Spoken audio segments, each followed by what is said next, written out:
ओम शांति। आज की मुरली है 18 अप्रैल 2026 की। बाबा कहते मीठे बच्चे, तुम बाप द्वारा सम्मुख पढ़ रहे हो। तुम्हें सतयुगी बादशाही का लायक बनने के लिए पावन जरूर बनना है। आज का प्रश्न है, बाप के किस ऑक्यूपेशन को तुम बच्चे ही जानते हो?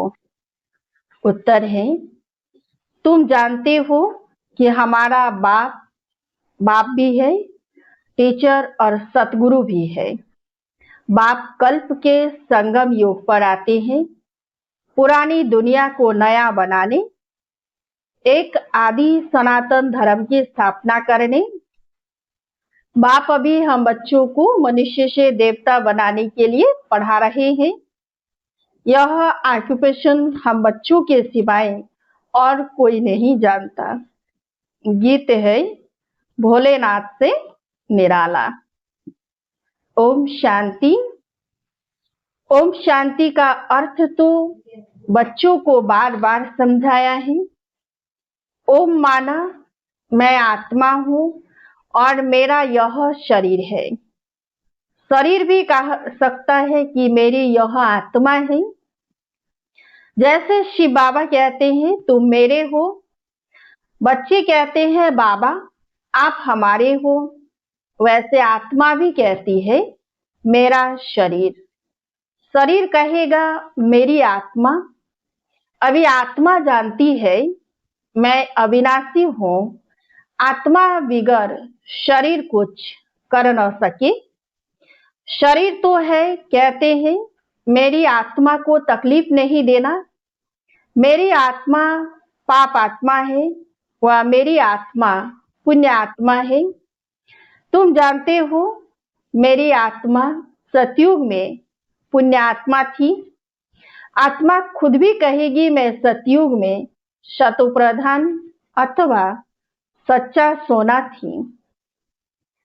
सोना है नहीं, यह एक मिसाल दिया जाता है। हमारी आत्मा पवित्र थी, गोल्डन एजिड थी। अभी तो कहते हैं इम्प्योर हो। दुनिया वाले यह नहीं जानते, तुमको तो श्रीमत मिलती है। तुम अब जानते हो हमारी आत्मा शतुप्रधान थी, अब तमोप्रधान बनी है। हर एक चीज ऐसे होती है, बाल, युवा, वृद्ध, हर चीज नए से पुरानी जरूर होती है। दुनिया भी पहले गोल्डन एजिड शतुप्रधान थी, फिर तमोप्रधान आयरन एजिड है, तब ही दुखी है। शतुप्रधान माना सुधरी हुई, तमोप्रधान माना बिगड़ी हुई। गीत में भी कहते हैं बिगड़ी को बनाने वाले पुरानी दुनिया बिगड़ी हुई है, क्योंकि रावण राज्य है और सभी पति थे। सतयुग में सब पावन थे, उनको न्यू वाइसलेस वर्ल्ड कहा जाता है। यह है ओल्ड विशेष वर्ल्ड, अब कलयुग आयरन एज है। यह सब बातें कोई स्कूल कॉलेज में नहीं पढ़ाई जाती है। भगवान आकर पढ़ाते हैं और राजयोग सिखाते हैं। गीता में लिखा हुआ है भगवानुवाच, श्रीमद् भगवत गीता। श्रीमत माना श्रेष्ठ मत, श्रेष्ठ ते श्रेष्ठ, ऊंच ते ऊंच भगवान है। उनका नाम एक्यूरेट शिव है। रुद्र जयंती व रुद्र रात्रि कभी नहीं सुना होगा। शिवरात्रि कहते हैं। शिव तो निराकार है, अब निराकार की रात्रि व जयंती कैसे मनाई जाए?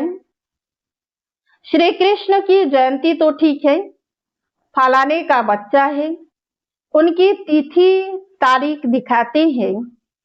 शिव के लिए तो कोई जानते नहीं कि कब पैदा हुआ, यह तो जानना चाहिए ना। अब तुमको समझ मिली है कि श्री कृष्ण ने सतयुग आदि में कैसे जन्म लिया। तुम कहेंगे उनको तो 5000 वर्ष हुए। वह भी कहते हैं क्राइस्ट से 3000 वर्ष पहले भारत पैराडाइज था। इस्लामियों के आगे चंद्रवंशी, उनके आगे सूर्यवंशी।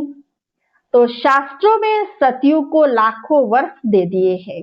गीता है मुख्य, गीता से ही देवी देवता धर्म स्थापन हुआ। वह सतयुग त्रेता तक चला, अर्थात गीता शास्त्र से आदि सनातन देवी देवता धर्म की स्थापना परमपिता परमात्मा ने की। फिर तो आधा कल्प न कोई शास्त्र हुआ, न कोई धर्म स्थापक हुआ। बाप ने आकर ब्राह्मणों को देवता क्षत्रिय बनाया। गोया बाप 3 धर्म स्थापन करते हैं। यह है लिप धर्म, इनकी आयु थोड़ी रहती है। तो सर्व शास्त्रों में शिरोमणि गीता भगवान ने गाई है। बाप पुनर्जन्म में नहीं आते हैं, जन्म है, परंतु बाप कहते हैं मैं गर्भ में नहीं आता हूं, मेरी पालना नहीं होती। सतयुग में भी जो बच्चे होते हैं वह गर्भ महल में रहते हैं। रावण राज्य में गर्भ जेल में आना पड़ता है। पाप जेल में भोगे जाते हैं, गर्भ में अंजाम करते हैं। हम पाप नहीं करेंगे, परंतु यह है ही पाप आत्माओं की दुनिया। बाहर निकलने से फिर पाप करने लग पड़ते हैं। वहां की वहां रही, यहाँ भी बहुत प्रतिज्ञा करते हैं हम पाप नहीं करेंगे। 1-2 पर काम कटारी नहीं चलाएंगे, क्योंकि यह विकार आदि मध्य अंत दुख देता है। सतयुग में विष है नहीं, तो मनुष्य आदि मध्य अंत 21 जन्म दुख भोगते नहीं, क्योंकि राम राज्य है। उसकी स्थापना अब बाप फिर से कर रहे हैं। संगम पर ही स्थापना होगी ना। जो भी धर्म स्थापन करने आते हैं उनको कोई भी पाप नहीं करना है। आधा समय है पुण्यात्मा, फिर आधा समय बाद पाप आत्मा बनते हैं।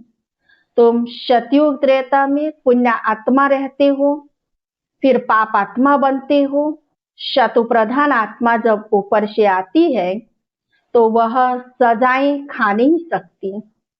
क्राइस्ट की आत्मा धर्म स्थापन करने आई, उनको कोई सजा मिल न सके। कहते हैं क्राइस्ट को क्रॉस पर चढ़ाया, परंतु उनकी आत्मा ने कोई विक्रम आदि किया ही नहीं है। वह जिसके शरीर में प्रवेश करते उनको दुख होता है, वह सहन करते हैं। जैसे इसमें बाबा आते हैं, वह तो है ही सतो प्रधान, कोई भी दुख तकलीफ इनकी आत्मा को होती है, शिव बाबा को नहीं होता है। वह तो सदैव सुख शांति में रहते हैं, एवं शतु प्रधान है, परंतु आते तो इस पुराने शरीर में है ना। वैसे क्राइस्ट की आत्मा ने जिसमें प्रवेश किया उस शरीर को दुख हो सकता है। क्राइस्ट की आत्मा दुख नहीं भोग सकती, क्योंकि सतो रजो तमो में आती है। नई नई आत्माएं आती भी है, उनको पहले जरूर सुख भोगना पड़े, दुख भोग नहीं सकती। लॉ नहीं कहता इसमें बाबा बैठे हैं, कोई भी तकलीफ इनको होती है, यानी दादा को, न कि शिव बाबा को। परंतु यह बातें तुम जानते हो और कोई को पता नहीं है। यह सब राज अभी बाप बैठ समझाते हैं। इस सहज राजयोग से ही स्थापना हुई थी। फिर भक्ति मार्ग में यही बातें गाई जाती है। इस संगम पर जो कुछ होता है वह गाया जाता है। भक्ति मार्ग शुरू होता है तो फिर शिव बाबा की पूजा होती है। पहले पहले भक्ति कौन करता है? वही लक्ष्मी नारायण जब राज्य करते थे तो पूज्य थे, फिर वाम मार्ग में आ जाते हैं तो फिर पूज्य से पुजारी बन गए हैं। बाप समझाते हैं तुम बच्चों को पहले पहले बुद्धि में आना चाहिए कि निराकार परमपिता परमात्मा इस द्वारा हमको पढ़ाते हैं। ऐसी और कोई जगह सारे वर्ल्ड में हो न सके, जहां ऐसे समझाते हो बाप ही आकर भारत को फिर से स्वर्ग का वर्षा देते हैं। त्रिमूर्ति के नीचे लिखा हुआ है, deity world sovereignty is your Godfatherly birthright. Shiv Baba आकर तुम बच्चों को स्वर्ग की बादशाही का वर्षा दे रहे हैं, लायक बना रहे हैं। तुम जानते हो बाबा हमको लायक बना रहे हैं। हम पतित थे ना, पावन बन जाएंगे, फिर यह शरीर नहीं रहेगा। रावण द्वारा हम पतित बने हैं, फिर परमपिता परमात्मा पावन बनाए, पावन दुनिया का मालिक बनाते हैं। वे ही ज्ञान का सागर पतित पावन है। यह निराकार बाबा हमको पढ़ा रहे हैं। सब तो इकट्ठा नहीं पढ़ सकते। सम्मुख तुम थोड़े बैठे हो, बाकी सब बच्चे जानते हैं। अभी शिव बाबा ब्रह्मा के तन में बैठ सृष्टि के आदि मध्य अंत का नॉलेज सुनाते होंगे। वह मुरली लिखत द्वारा आएगी और सत्संगों में ऐसा थोड़े ही समझेंगे। आजकल टेप मशीन भी निकली है, इसलिए भरकर भेज देते हैं। वह कहेंगे फलाने नाम वाला गुरु सुनाते हैं। बुद्धि में मनुष्य ही रहता है। यहाँ तो वह बात है नहीं। यह तो निराकार बात नॉलेजफुल है। मनुष्य को नॉलेजफुल नहीं कहा जाता। गाते हैं God father is knowledgeful, peaceful, blissful, तो उनका वर्षा भी चाहिए ना। उनमें जो गुण है वह बच्चों को मिलने चाहिए। अभी मिल रहे हैं। गुणों को धारण कर हम ऐसे लक्ष्मी नारायण बन रहे हैं। सब तो राजा रानी नहीं बनेंगे। गाया जाता है राजा रानी वजीर, वहां वजीर भी नहीं रहता। महाराजा महारानी में पावर रहती है। जब भिखारी बनते हैं तब वजीर आदि होते हैं। आगे मिनिस्टर आदि भी नहीं थे। वहां तो एक राजा रानी का राज्य चलता था। उनको वजीर की क्या दरकार, राय लेने की दरकार नहीं, जबकि खुद मालिक है। यह है हिस्ट्री ज्योग्राफी। परंतु पहले पहले तो उठते बैठते यह बुद्धि में आना चाहिए कि हमको बाप पढ़ाते हैं, योग सिखाते हैं, याद की यात्रा पर रहना है। अभी नाटक पूरा होता है। हम बिल्कुल पतित बन गए हैं, क्योंकि विकार में जाते हैं, इसलिए पाप आत्मा कहा जाता है। सतयुग में पाप आत्मा नहीं होते, वहां है पुण्य आत्माएं। वह है प्रारब्ध जिसके लिए तुम अभी पुरुषार्थ कर रहे हो।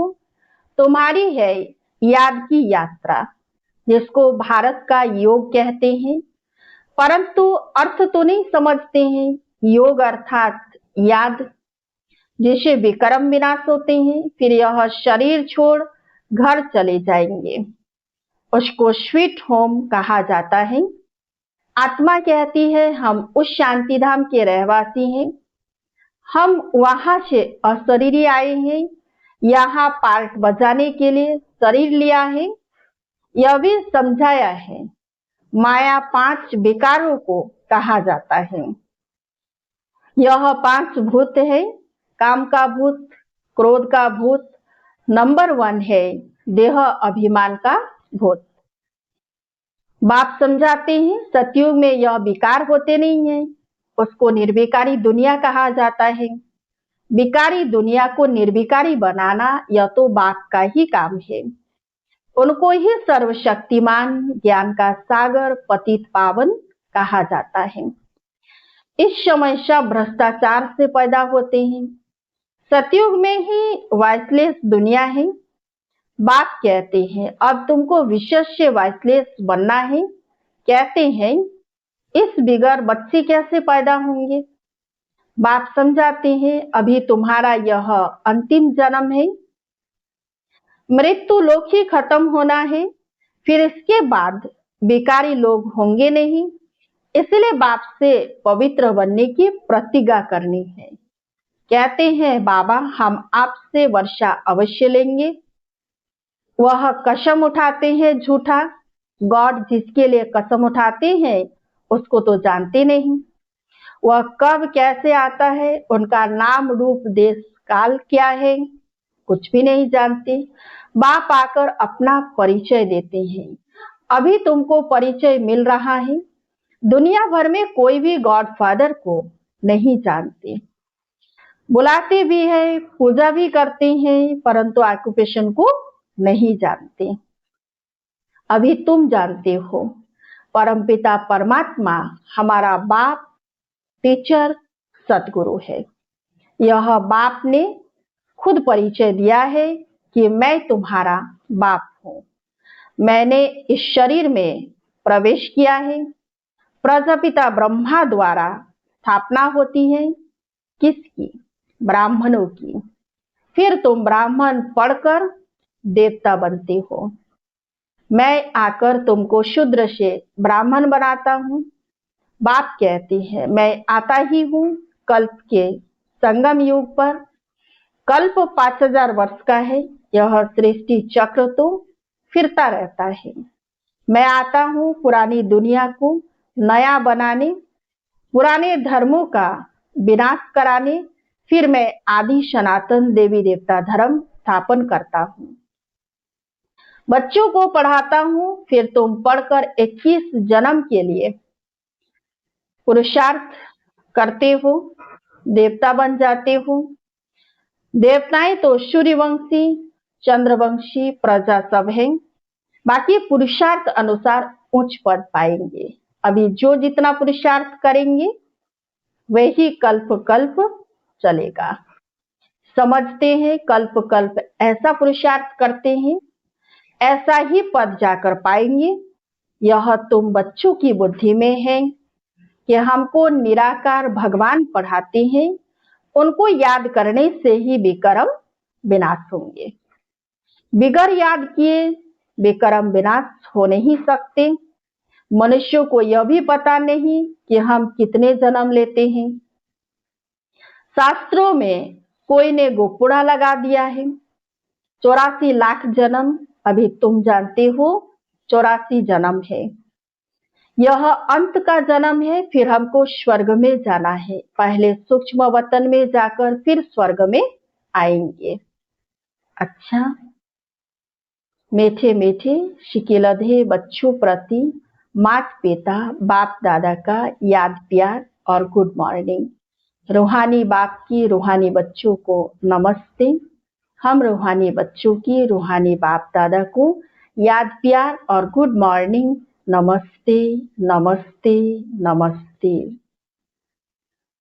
धारणा के लिए मुख्य सार। 1 नंबर, बाप से जो पवित्र बनने की प्रतिज्ञा की है उस पर पक्का रहना है। काम, क्रोध आदि भूतों पर विजय अवश्य प्राप्त करनी है। 2 नंबर, चलते फिरते हर कार्य करते पढ़ाने वाले बाप को याद रखना है। अब नाटक पूरा हो रहा है, इसलिए इस अंतिम जन्म में पवित्र जरूर बनना है। आज का वरदान, सर्व खजानों से भरपूर बन अपने चेहरे द्वारा सेवा करने वाले सच्चे सेवाधारी भव। जो बच्चे सर्व खजानों से सदा संपन्न व भरपूर रहते हैं, उनके नयनों व मस्तक द्वारा ईश्वरीय नशा दिखाई देता है। उनका चेहरा ही सेवा करता है। जिसके पास जास्ती अथवा कम जमा होता है तो वह भी उनके चेहरे से दिखाई देता है। जैसे कोई उच्च कुल का होता है तो उनके चेहरे से वह झलक और फलक दिखाई देती है। ऐसे आपकी सूरत हर संकल्प हर कर्म को स्पष्ट करे, तब कहेंगे सच्चे सेवाधारी।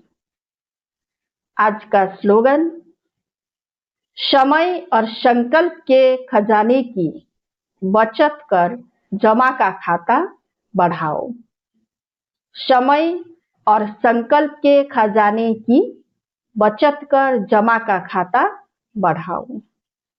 अव्यक्त इशारे, महान बनने के लिए मधुरता और नम्रता का गुण धारण करो।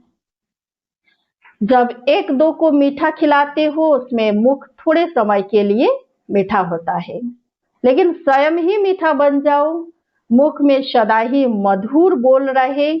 जैसे मीठा खाने और खिलाने से खुश होते हो, ऐसे मधुर बोल स्वयं को भी खुश करते, दूसरे को भी खुश कर देते। इससे सदा सर्व का मुख मीठा करते रहो।